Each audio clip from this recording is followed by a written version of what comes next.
You know, we've all heard stories about legendary warriors, right? But what if I told you there was a guy so terrifying that his name, just his name, became a weapon? Well, that's exactly who we're diving in today. A general from China's Three Kingdoms period who was, quite literally, the stuff of nightmares. And get this, that line, that wasn't from some old ghost story. Nope, that was a real thing mothers in the enemy state of Wu would say to get their kids to stop crying. Can you imagine? Be quiet, or Zhang Liao will get you. This guy was the actual, real-life boogeyman. So, that's the big question here, isn't it? How does a man, a real, historical person, become so terrifying that his name is used to scare children into being quiet? Well, to figure that out, we've got to peel back the layers of the legend and find the man underneath. All right, so first up, man versus myth. To really get who this guy was, we have to separate the real history from the epic story, the super famous novel, Romance of the Three Kingdoms. Okay, so the novel makes him out to be this perfect, almost saintly hero. They even cooked up this whole best buddies storyline with the famous Guan Yu. But the real Zhang Liao, he was way more interesting and honestly way more impressive. He was a pragmatist, a get-it-done kind of guy. See, in his time, a lot of warriors died for some romantic ideal. Not him. He focused on what actually worked, on strategy, on survival, and most importantly, on getting a team of people who hated each other to pull off the impossible. And here's a little tidbit that tells you a lot about him. His last name wasn't even originally Zhang. He wasn't born with a silver spoon in his mouth. His family's original name was Ni, but they had to change it a few generations back to escape the fallout from a failed political scheme. So right from the start, he came from a family that had to fight to rebuild its name. And man, did he inherit that fighting spirit. And he absolutely needed that spirit, because his early days were a trial by fire. This wasn't some guy who just started at the top. No way. His whole career was basically him navigating the absolute chaos of the collapsing Han Dynasty, just a professional soldier trying to find someone worth following in a world that was completely falling apart. Now, if you look at his resume, it might seem a little all over the place. But you have to remember, this was a time when things were nuts. Warlord hopping, as you might call it, wasn't being disloyal. It was just how professional soldiers survived and found good leadership. He worked for Ding Yuan, then the infamous tyrant Dong Zhuo, and even the legendary warrior Lu Bu. But after Lu Bu was defeated, he ended up surrendering to the brilliant Cao Cao, and that's when everything clicked. He'd found his guy, and from that point on, his loyalty was rock solid. And this is where the story goes from impressive to absolutely legendary. Because under Cao Cao, Zhang Liao was about to pull off something so incredible, so terrifying, that it would echo through history. We're talking about the Battle of Hefei. Okay, get ready for this.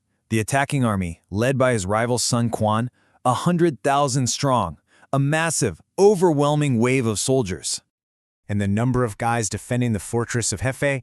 7,000. Just 7,000. I mean, do the math. They were outnumbered more than 14 to 1. It looked completely, utterly hopeless. Or was it?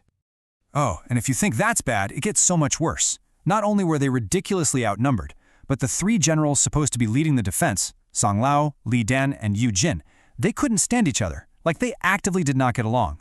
To top it all off, the orders their boss Cao Cao left them were, well, they seemed totally insane.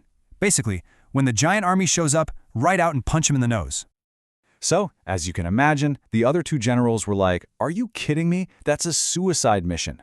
But Zhang Liao, he saw the brilliant strategy behind the madness. He understood they had to crush the enemy's morale before a long siege could even get started. So he went to his rivals and basically said, "Look, this is bigger than us. Our personal beef doesn't matter right now." And just like that, with that kind of leadership, putting the mission before his ego, he got everyone on board with his crazy, audacious plan. And let's be clear, this wasn't just a battle plan. This was pure psychological warfare. The goal wasn't to win a fight, it was to terrify an entire army. The plan was simple and brutal. Step 1, grab 800 of your toughest guys. Step 2, hit them with a shock attack right before dawn. Step 3, don't mess around, go straight for their leader. And Step 4, break their will to fight so badly they won't even want to start the siege. So at dawn, who's at the front leading the charge? Zhang Liao himself. The history books say he was literally shouting his own name as he and his 800 volunteers, his death squad, crashed into the enemy camp. The assault was so unbelievably fierce that they carved a path straight to Sun Quan's personal tent, sending the enemy commander running for his life. 100,000 soldiers, and they were thrown into complete and utter chaos. So, after about 10 days of this, the completely demoralized Wu army just gives up. They start to retreat. But Zhang Liao, he wasn't finished.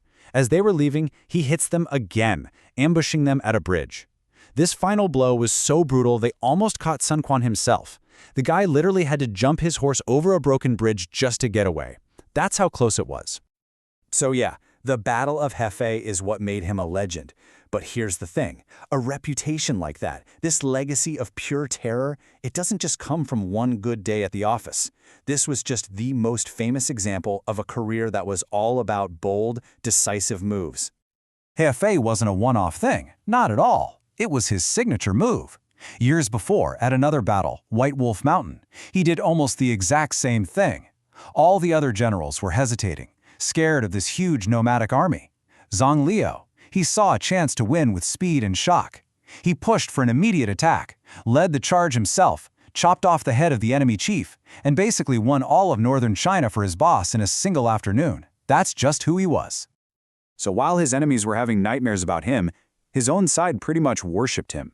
The emperor who came after Cao Cao, Cao Pi, was so in awe of the guy that when Zhang Liao got sick, the emperor himself came to visit him. I mean, that's a huge deal. He was a living legend, the guardian of the state. His reputation alone was a weapon. But maybe the single best proof of how deep that fear ran comes from his old enemy, Sun Quan. Years and years after Hefei, Sun Quan hears that Zhang Liao is old and sick, and he still tells his generals, look, Zhang Liao might be ill, but he is not someone to mess with. Be careful. Think about that.